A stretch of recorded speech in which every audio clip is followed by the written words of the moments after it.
Hello and welcome to another one of our museum COVID-19 closure videos. So giving you an idea of some of the things you can see if you come to visit the museum when this is all over with and we're allowed to reopen. So this is our special exhibit that we have going on right now. I'll probably keep it up for another, well, probably at least to the end of the year at this point. There's a lot of work that went into it. We call it a tale of bags and boxes, which is kind of a interesting topic, but it's very much what we had going on. So I'm going to walk over here to this, and I'm going to show you this item. This is kind of one of the inspirations behind this exhibit. We had a bunch of things in the museum, like in the collection, like this item. We picked this duffel bag up at a collector's show some years ago, and we had no idea. Nobody knew who Leon Barney was, and from Paradise, Michigan, and was he really happy to be going home? And what was his story? So you can see there's some items in the museum and over here were the same thing. We had foot lockers, bags, items that had people's names on them, and we had no real clue as to what the story behind it was. Some items that we did, Mr. Spurlock over here, he was a native East Detroiter, East Pointer. We knew a little bit about him, but we didn't have a full story. So we were able to track some things down and tell his story. And then same with Leon Barney. He was a private in World War I. We have his Selective Service registration card. Same thing, we have one over here, World War II Coast Guardsman. This grouping here came from an estate sale. One of our museum volunteers picked it up at an estate sale. And, who was this gentleman? We had a lot of information, but we didn't know who he was. This particular grouping over here, we were lucky enough, we knew the story behind this grouping, but it's kind of the boxes part. This white box on the bottom, probably one of the least visually interesting items in the museum collection, but has a really cool story behind it.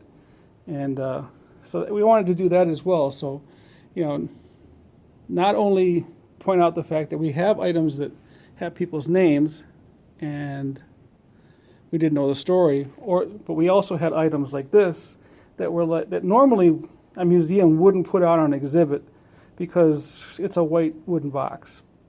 But the story behind it's kind of cool. So this, and I will focus on this for a second. This is Lieutenant Aldrich, and this is his footlocker, and this is his family's wooden crate.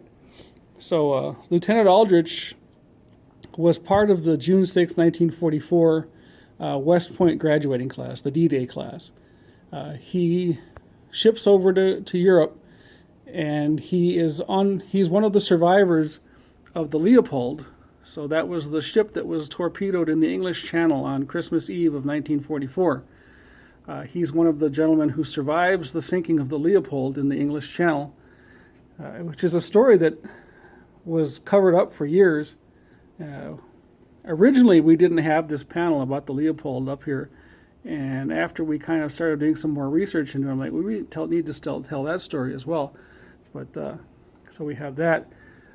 Lieutenant Aldrich goes on and serves in Europe for the remainder of the Second World War. And he ends up in Berlin at the end of the war, and he is one of the early accompanied tours in post-war Germany. So here we have a picture of his wife and his daughter, who happens to be the person who donated this collection, in their housing in Berlin. And the story behind this wooden crate that makes it kind of cool is, so when the Aldrich family returns to the United States after their tour of duty in Berlin, their family goods, and those of you who served in the military and know this well, this was probably part of their hold baggage most likely. The government comes, packs up all your stuff, and it disappears, and sometimes it arrives back at home, and sometimes it doesn't. And this is the case for this crate, and I believe there were two others that disappeared. And and the family went about their lives. And several years later, the United States Army contacted them and said, hey, we were cleaning out a warehouse in Europe somewhere, and we found these crates, and where do you want them sent? So this is one of them. I was told that the mother painted it white at some point after it arrived, and they were using it as a toy box or something to that effect. And then the family kept it, and now it's here. So it's an interesting story of this gentleman here. He's a witness to several key events in World War II history. The D-Day class of the D-Day class of my brain just went blank. Sorry, of West Point, and the sinking of the Leopold. And then he goes on through the war. So I mean, this is just one corner. We move on. We've got some crates. I mean, this collection. There's some items from Leo Miller, who was an early donor to the museum. Sorry about the non-politically correct decals up here, but And then we had some, these duffel bags and this Foot Locker are all things. And then we got the 3 Foot Lockers over here. This Foot Locker was donated to the museum by a family that bought a house and found it in the attic. Didn't know anything about this gentleman.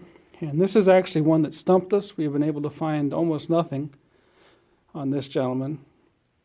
And same goes with this. This one here has also got us stumped. We picked this up at a collector show. And then we also picked this up at a collector show. And this one here, we actually found the gentleman. He's actually mentioned in the book, The Red Arrow Men. We bought it because of the cool artwork. 32nd Division was a Michigan State Guard division that was federalized in the Second World War, and they hold the distinction of holding more days in combat than any other division in the war, with 654 days of combat. So it's one of the reasons we picked this crate up, this Foot Locker up, and then we were able to kind of find out the story of Leo H. Gorecki, whose name is on it. Again, more duffel bags and a hammock, U.S. Navy hammock, all named, and that we didn't know anything about. This large crate came out of a garage near the museum, was donated by the people who were cleaning out the estate. And again, we were able to find some information on this gentleman. This grouping here was donated to the museum.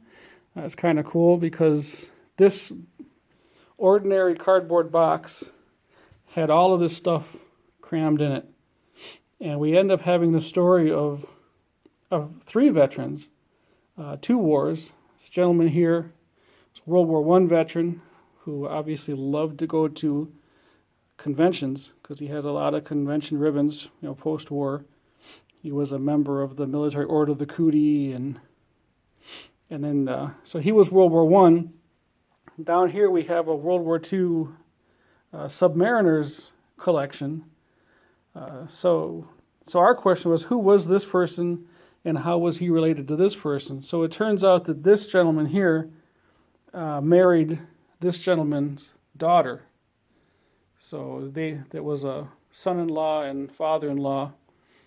But then we had this photograph in that we weren't quite sure what it was. We're still not 100% sure, but our World War I veteran and the wife of our World War II veteran, we believe this was this other gentleman's son or the brother of the wife, Corporal Charles Curry, who was killed in Guadalcanal. We think it would make sense that this lady would keep her husband, her father, and her late brother's military stuff together in one box. We're not 100% sure, but that's sort of what our guess is. It's fitting a World War II uniform, army, which fits, and we know they were of Syrian descent. And this gentleman here has some of the facial features that would be indicative of somebody of that Mediterranean descent. So we believe that is the case. here. So, but with a lot of these things, you're never 100% sure. We have the information panels. We found images of the gentlemen's graves and so forth. And then we just have some of the other cases some other things that have some interesting stories behind them, or just examples of the kinds of boxes that were available to American soldiers in the field that they were able to modify it. Like this particular one here, a gentleman took the meat and vegetable stew box and turned it into a shipping crate where he sent some souvenirs home to his wife. And then the last thing is we have this little case here, which is kind of an homage to how this exhibit was built. So that was all the notes. So we had 4 interns that worked on this exhibit for about a year, and to find all this information. And this is actually one of my favorite exhibits. I think it's really kind of cool because we not only talk about the item that's in the museum collection, like the uniform and the bag and things like in the manuals over here, but we also talk about the person that belonged to that grouping.